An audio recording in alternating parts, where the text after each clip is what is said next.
네, 오늘은 사랑과 돌봄이 나를 살립니다. 사랑과 돌봄이 나를 살립니다. 라는 제목으로 하나님 말씀 전하려고 합니다.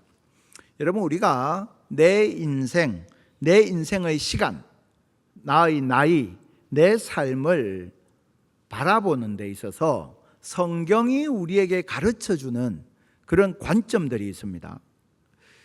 그것을 내가 나의 것으로 삼기 위해서 있어야 되는 작업이 좀 있는데, 그것은 뭐냐면 세상이 우리에게 이미 알려준 내 인생과 나의 나이듦에 대해서 알려준 것들을 좀 벗겨내야 해요. 세상이 우리에게 사람이 나이가 드는 것에 대해서 세상이 우리에게 이미 심어놓은 여러 가지 관점과 태도와 생각들이 있단 말입니다. 예를 들어서 이런 글이 있어요. 인간은 25년 동안은 인간다운 삶을 살고, 그 다음 25년은 말처럼 일하면서 산다. 그리고 50세 이후의 다음 25년은 마음은 있지만 몸이 따라주지 않아서 마치 줄에 매인 개처럼 짖기만 하고 살아야 하고, 그 다음 25년은 원숭이처럼 누군가에게 구경거리가 되는 삶이다. 듣기만 해도 슬프지 않습니까? 이게 원래 러시아의 문어 솔제니친의 한 소설에 나오는, 그 소설에 나오는 인물들이 주고받는 대화의 한 토막이에요.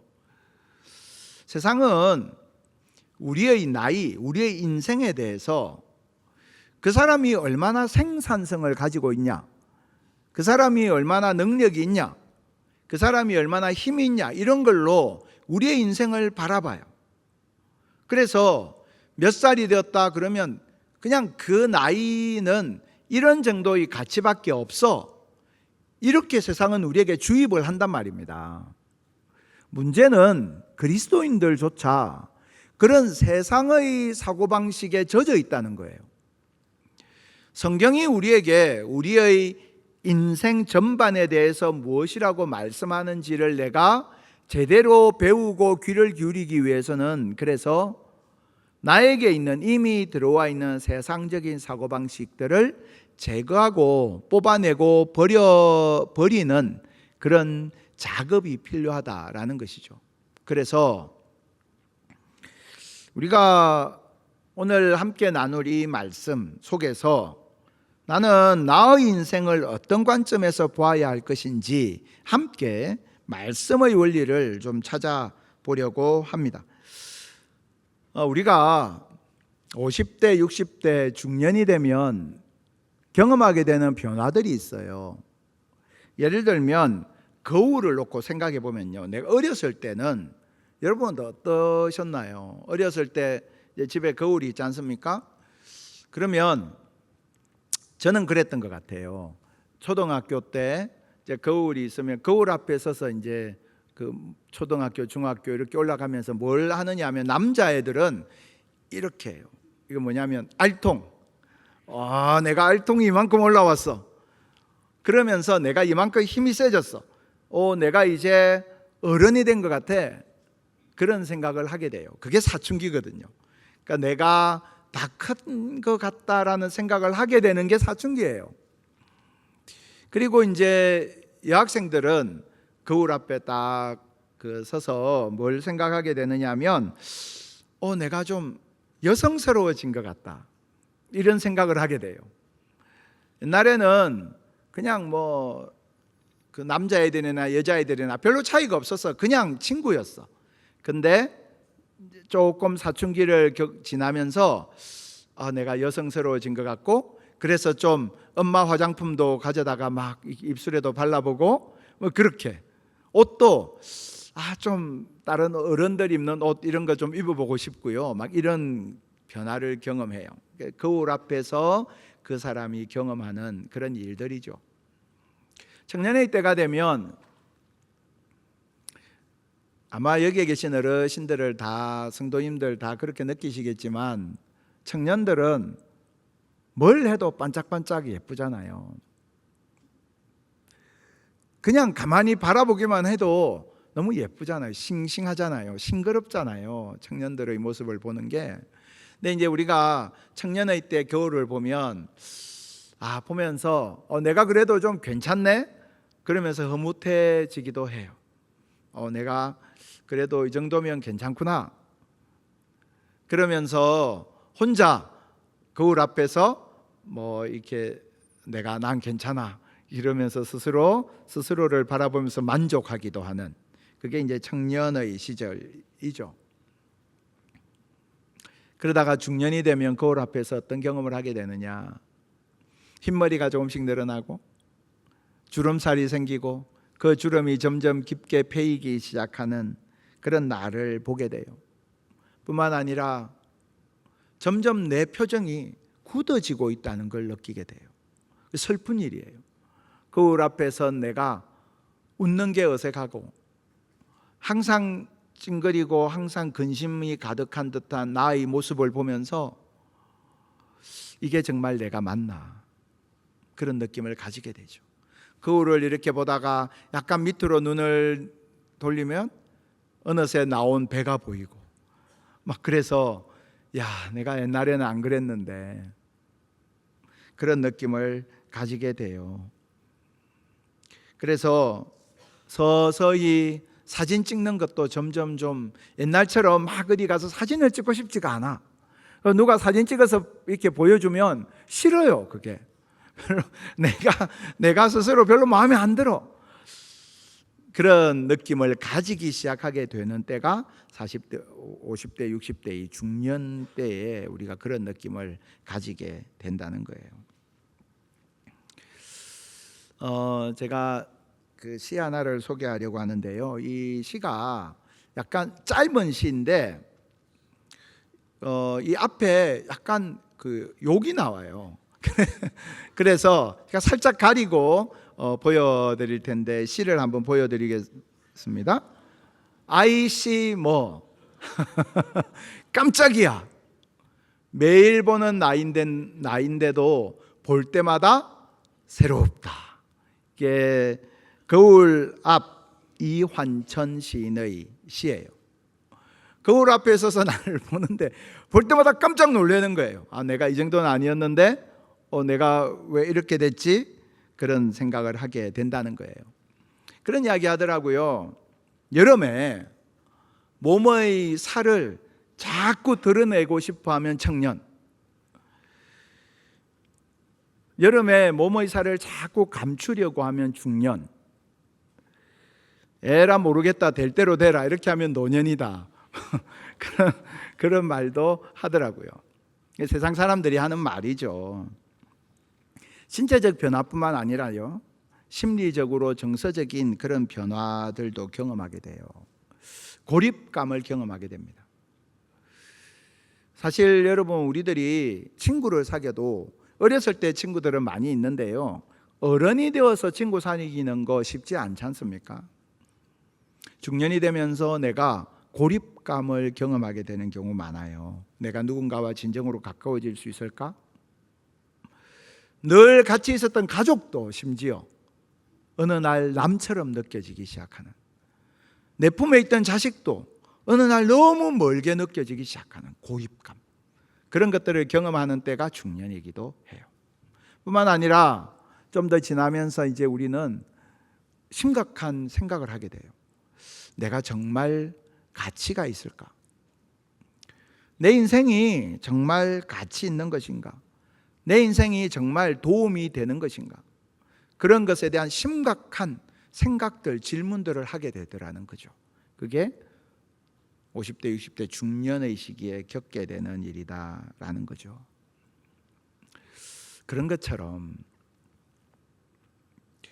자기 자신의 인생을 보면서 방황하고 있는 한 사람이 있었어요. 그 사람이 오늘 본문에 나오는 베드로인데요, 3절을 보시면 베드로의 목소리가 들려요. 시몬 베드로가 나는 물고기 잡으러 가노라. 이 말은 단순히 내가 물고기 잡으러 가겠다라는 이야기가 아니에요. 여기에 담겨있는 베드로의 마음이 어떤 것이냐, 베드로는 예수님을 만나서 제자의 삶을 살았지 않습니까? 그렇게 열심히 3년을 헌신하고 살았는데 지금은 세상 사람들, 자기 이웃들과 다른 자기만의 인생의 목표와 방향이 없다는 거예요.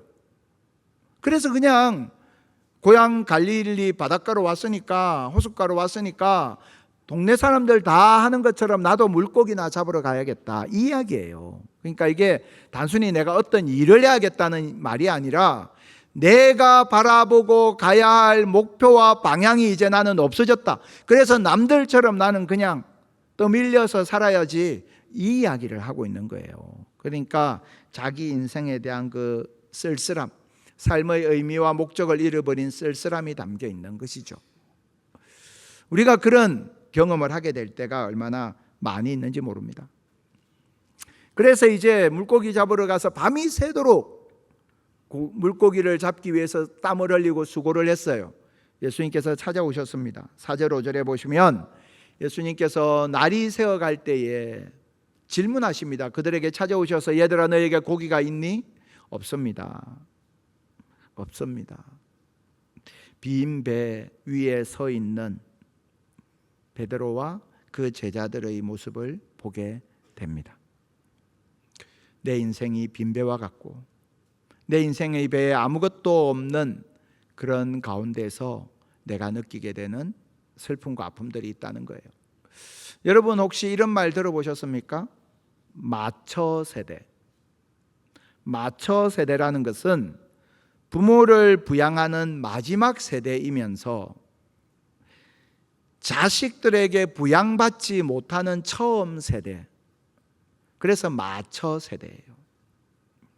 지금의 이 중년 50대 60대를 살아가는 우리들이요, 이런 경험을 하고 사는 거예요.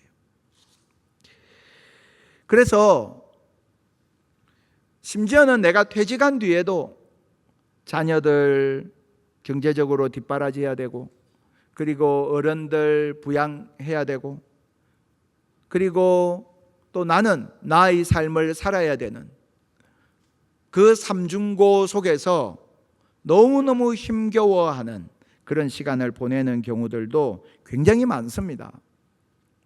심지어 현장에서 열심히 일을 하는 가운데서도 야, 이제 내가 퇴직하고 나면 좀 더 나이가 들면 내가 어떻게 앞으로 살아야 되지? 그런 염려와 불안이 우리 속에 얼마나 많이 찾아오는지 모릅니다. 설문조사를 해보면요,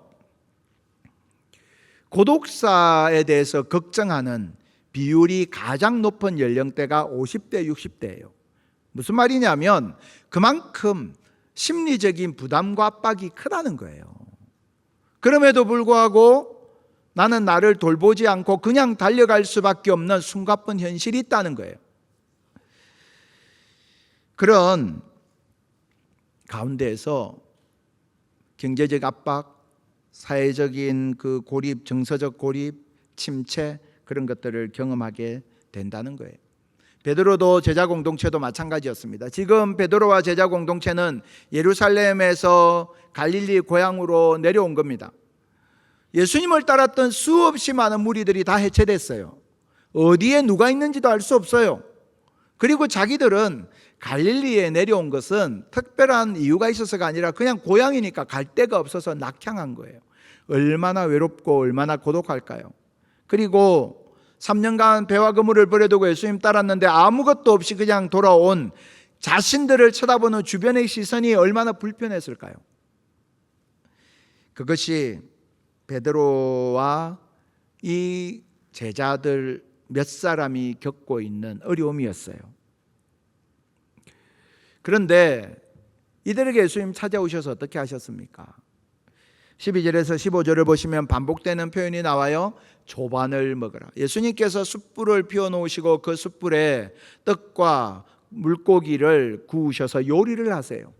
그리고 와서 조반을 먹으라. 예수님 차려주신 아침 밥상을 예수님께서 그 밥상으로 제자들을 초청하시는 거예요. 다 먹고 나서 조반을 먹은 후에 예수님께서 말씀하시기 시작하세요. 제자들을 만나자마자 야, 이 녀석들아, 왜 여기 와 있어? 너희가 지금 뭐 하는 거냐? 베드로, 너 나를 3번 부인했지, 이 나쁜 녀석, 이렇게 한 게 아니고요. 예수님께서 그들을 위하여서 조반을 차리시고 조반을 다 먹은 뒤에 비로소 말씀을 꺼내십니다.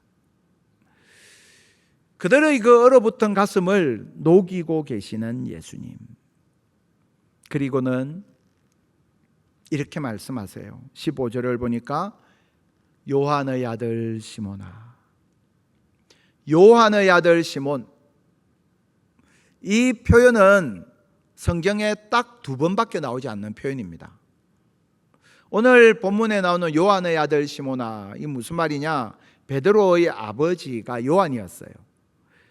그 요한의 아들 시몬아 이렇게 부르시는 겁니다. 이 표현이 성경에 딱 2번 나온다 했는데 나머지 한 번이 언제 나오느냐?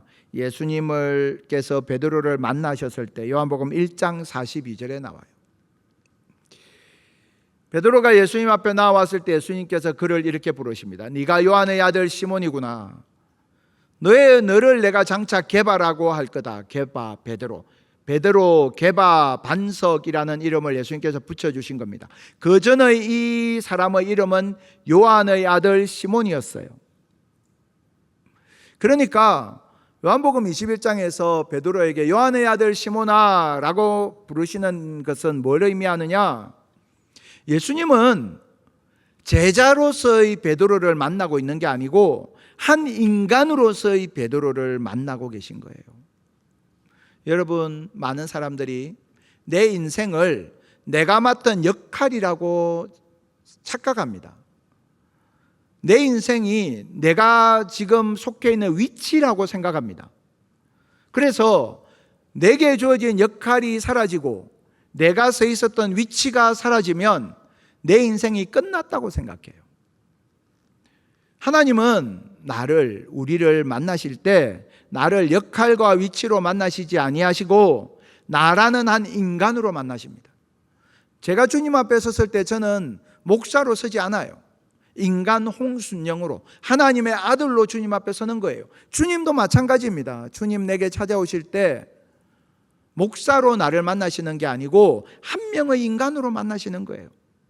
마찬가지로 여러분, 내가 지금 가지고 있는 재산이 어떠하든 내가 속해 있는 위치가 어떠하든 나의 건강이 어떠하든 세상 사람들은 내가 가지고 있는 것으로 나를 바라보지만 예수님은 나라는 그 인간, 나라는 존재, 그 존재를 향해서 찾아오시고 그리고 그에게 주님의 변함없는 사랑으로 그를 위하여 일부러 이 갈릴리까지 찾아가시고 그를 위하여 일부러 조반을 차리셔서 그를 먹이시면서 그에게 그를 향한 주님의 사랑을 보여주시고 깨닫게 하시는 것입니다.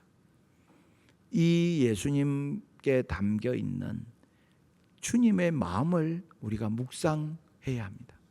여러분, 이 자리에 앉아 계신 여러분, 베드로처럼 빈배에 올라 있는 듯한 느낌이 드실 수도 있고 내가 외롭고 고독하고 또 스스로 나의 인생이 어떤 의미가 있는지 잘 모르겠다. 그래서 쓸쓸한 마음 가운데 있다 하여도 지금 이 시간에도 베드로에게 찾아가셨던 그 예수님께서 저와 여러분에게 찾아오셔서 사랑하는 내 아들 내 딸아, 내가 너를 지금도 너의 존재 그 자체로 사랑한다 라고 말씀하시는 그 주님의 음성이 여러분 속에 심겨지기를 주님의 이름으로 축복합니다. 주님께서 우리에게 이렇게 말씀하고 계신 거예요. 내가 너를 사랑한다. 그 주님의 사랑을 받은 베드로는 어떻게 반응합니까? 15, 16, 17절 이어서 내가 주님을 사랑하는 줄 주님께서 아십니다. 여러분, 인생에 있어서 사랑받는 경험과 사랑하는 경험은 대단히 중요합니다. 많은 사람들이요, 사랑받는 것만 좋아해요. 당신은 사랑받기 위해 태어난 사람, 사랑받는 거 좋아해요. 그런데 사랑받는 것만으로도 그 인생이 세워지지 않아요. 인생은 언제나 사랑받는 기둥과 사랑하는 기둥 두 가지로 세워지는 거예요. 내가 사랑을 받고 그리고 사랑할 때 내 인생이 건강하게 균형 잡히게 세워지는 것입니다. 베드로에게 주님께서 내가 너를 사랑한다 라고 찾아오시고 조반을 차려주신 그 이후에 베드로는 예수님, 내가 주님을 사랑합니다 라고 고백하고 있는 것입니다.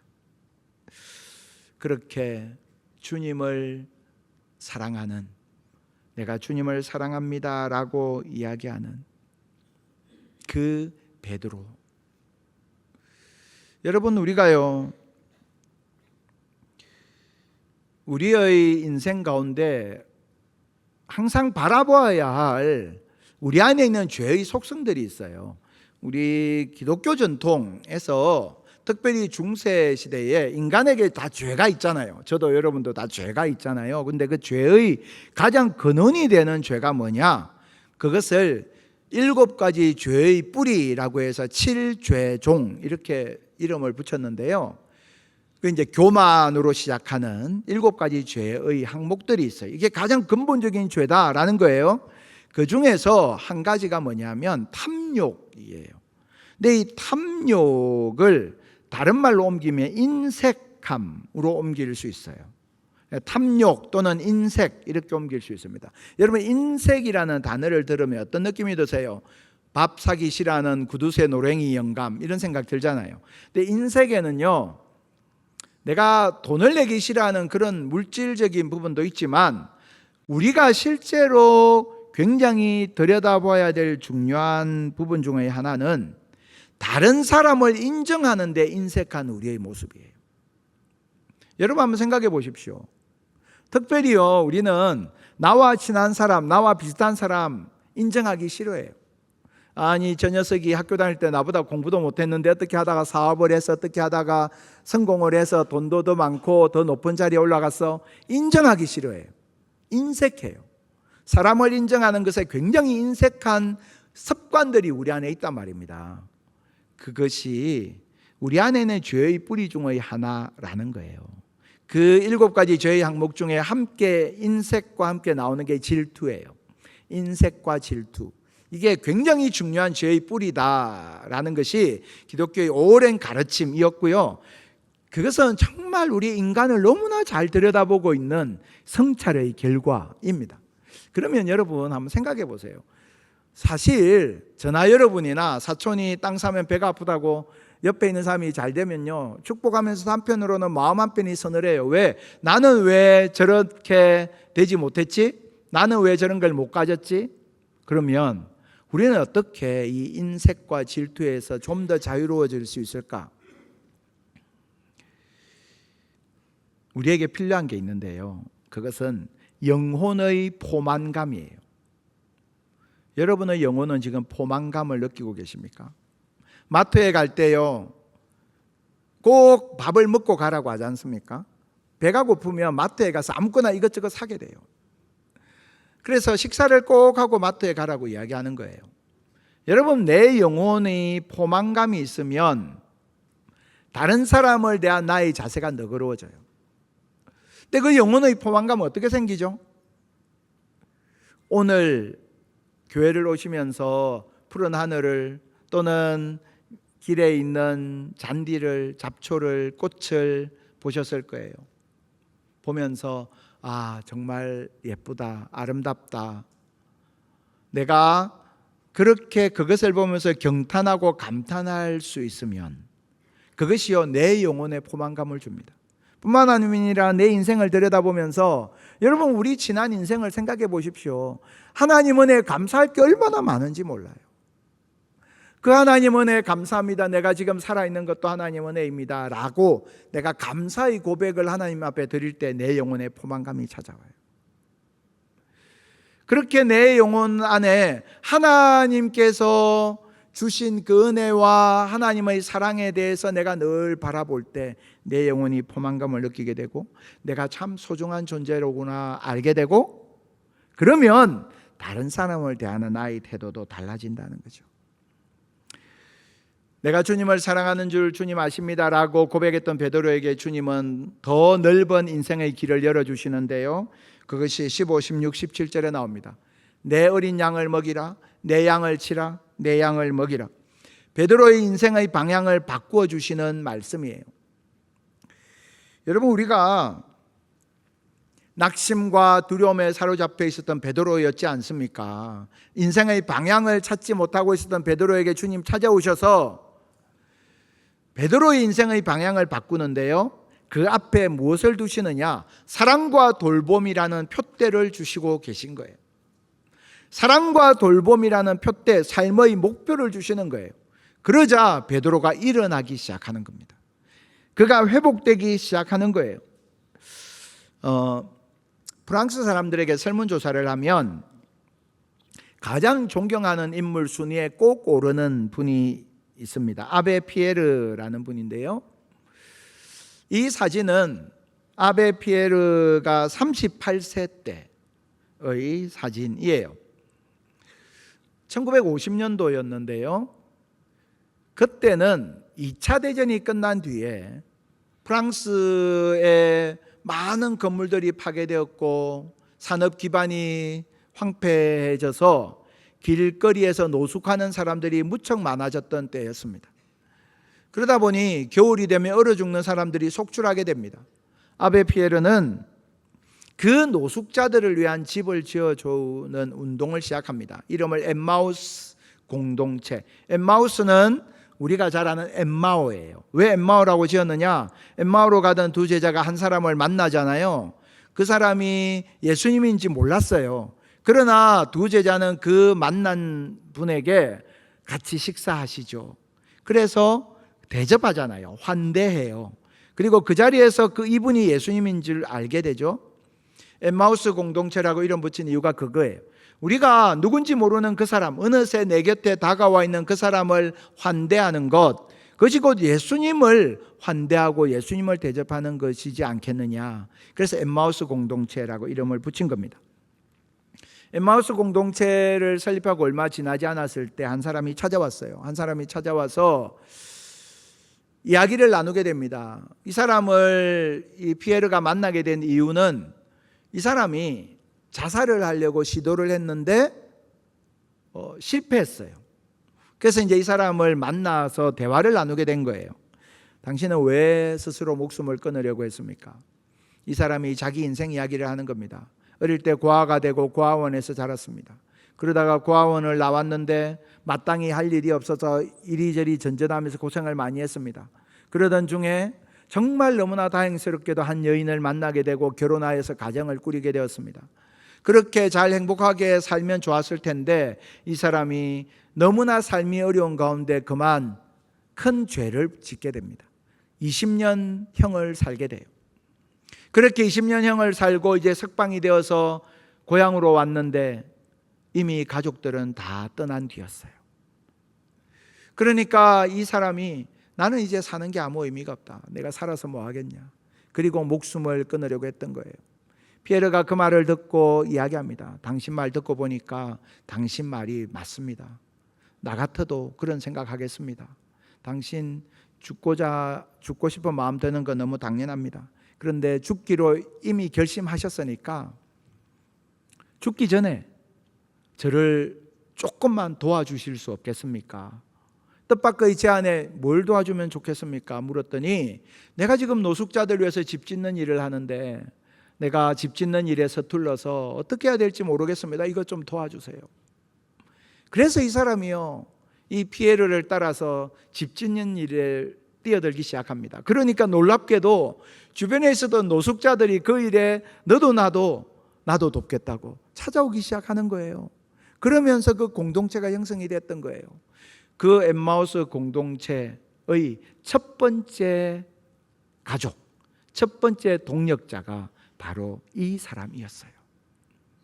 이 사람은 실제로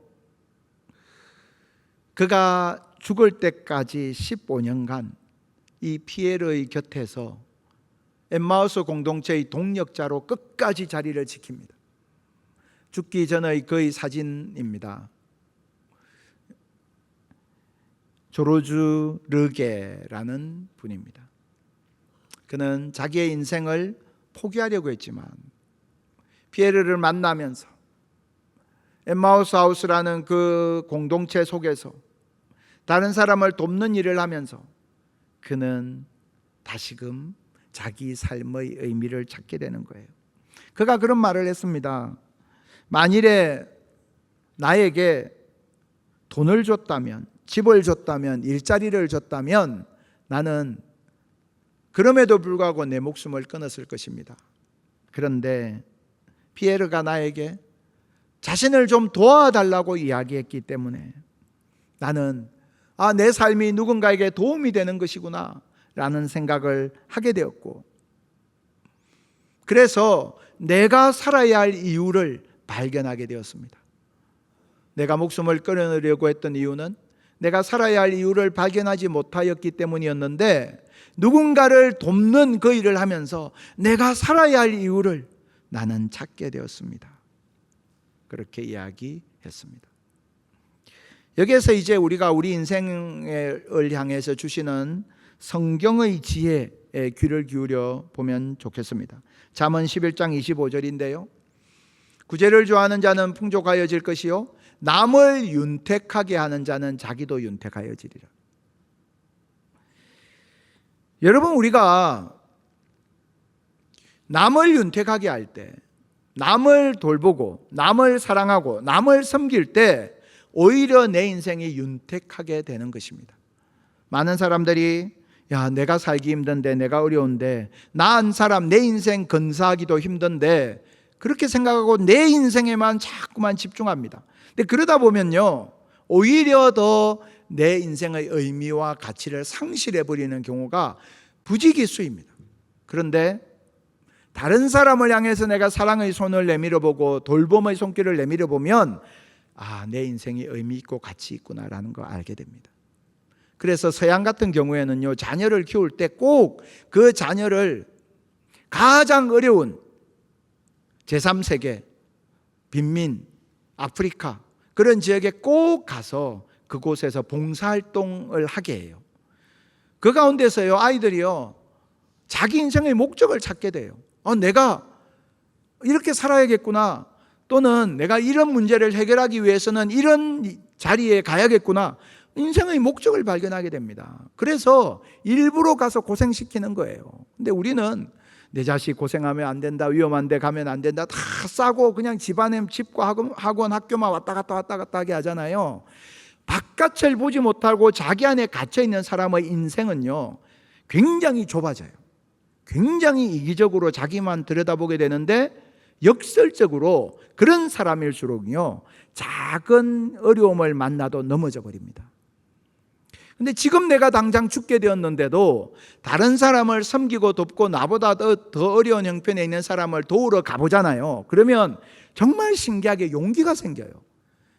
저렇게 어려운 가운데서도 저렇게 사시는데 나는 더 열심히 살아야지. 너무 신기하게 용기가 생깁니다. 베드로를 일으켜 세웠던 것은 다른 사람을 사랑하고 돌보라는 그 사명을 그 앞에 놓았기 때문에 베드로는 다시 회복되고 일어설 수 있었던 것입니다. 주님은 베드로에게 너는 이제 이렇게 살아 라는 그가 달려가야 할, 그가 감당해야 할 어려운 과제를 주셨어요. 그것이 그를 살게 한 거예요.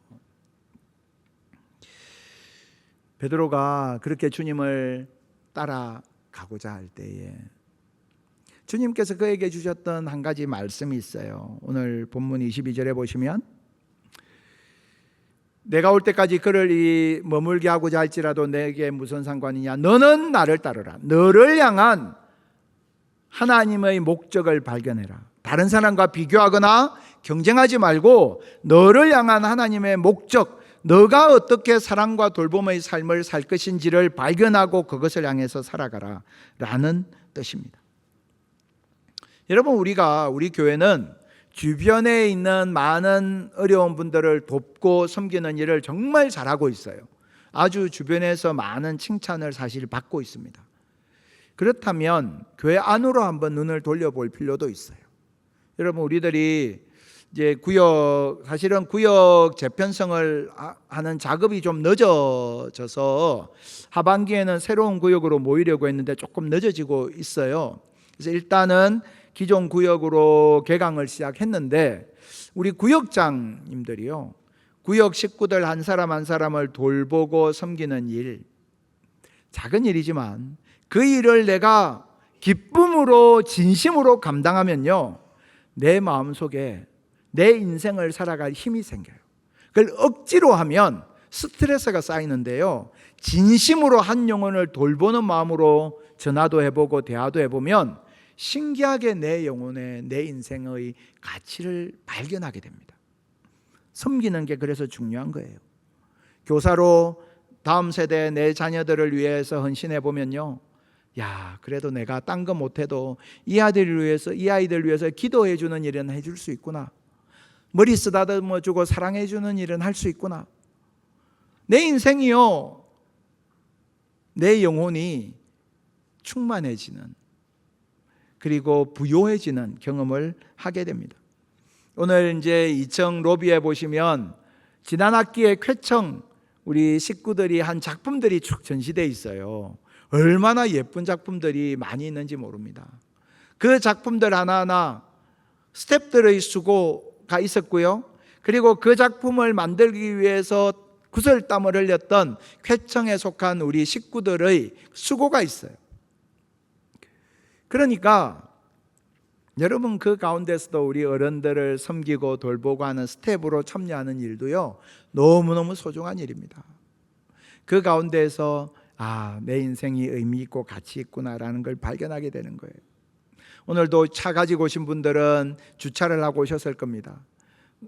주차 봉사 정말 쉽지 않은 일입니다. 눈이 오나 비가 오나 언제나 그 자리에서 감당하는 거 쉽지 않아요. 제가 다른 교회를 방문할 일이 꽤 자주 있는데 가면 저는 주차위원들을 유심히 봐요. 어떤 표정으로 이 봉사를 하는지. 제가 너무너무 어려운 걸 알기 때문에.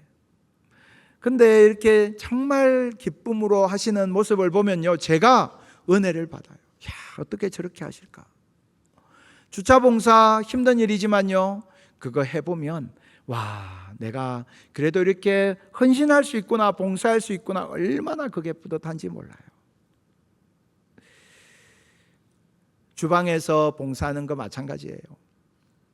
내가 집에서 남편 밥 잘 안 차려주는 죄가 있지만 그래도 교회에서 내가 우리 식구들 위해서 열심히 주방에서 봉사, 또 지금 우리 교회는 주방 청소할 때 남자분들도 많이 참여하시거든요. 청소라도 내가 해야지.